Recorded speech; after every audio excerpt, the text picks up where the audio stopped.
cyclosporiasis parasite. So you've heard of this now for several days. It's been sickening dozens of people across Maryland and Virginia. And joining us now to talk through the latest on this situation in Maryland is Dr. Greg Schrank, assistant hospital epidemiologist at the University of Maryland Medical Center in Baltimore and an assistant professor of medicine at the University of Maryland School of Medicine. Doctor, you know what's going on here. Thanks for being with us this afternoon.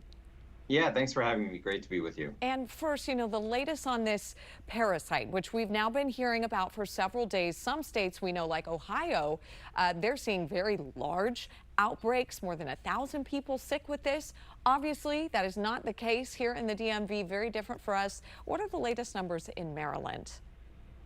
Yeah, we are seeing some disease here in the DMV across the state of Maryland and Virginia, though not to the same level of intensity that they are in parts of the Midwest, particularly in Michigan and Ohio.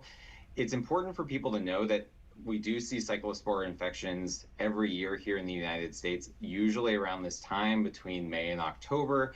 And as you mentioned, what's raising eyebrows this year is not any changes in the disease severity or the clinical symptoms that people are having. It's really the number of cases with a very sharp increase over the last 2 months in certain areas, far outpacing incidents in prior years. Yeah, that is obviously not what you want. And for yourself as an epidemiologist who studies patterns, what are you most concerned about right now with how the parasite appears to be spreading?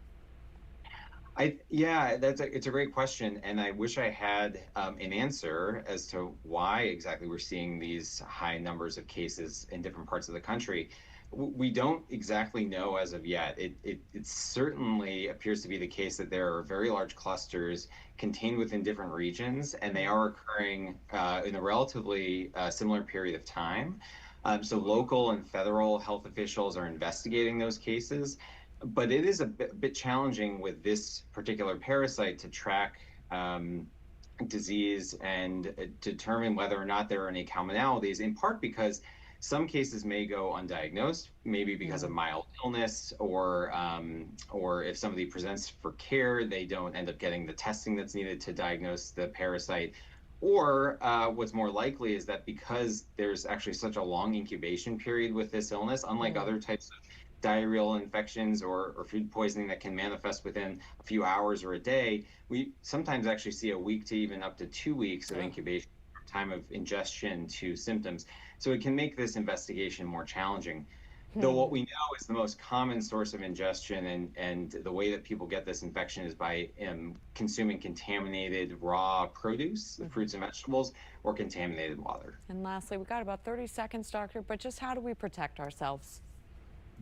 Yeah, because that ingestion or an exposure and infection occurs as a result of eating raw fruits and vegetables, the primary way that you can protect yourself, first of all, is by thoroughly washing any raw produce that you plan to eat. That's just a matter of rinsing it under water, but giving it a nice thorough rinse. If you're eating something that has a more firm skin, like a melon, you can scrub the outside of it while you're washing it as well. Cooking that produce before eating kills the parasite and protects you as well from infection. Freezing, potentially, but less reliable than cooking.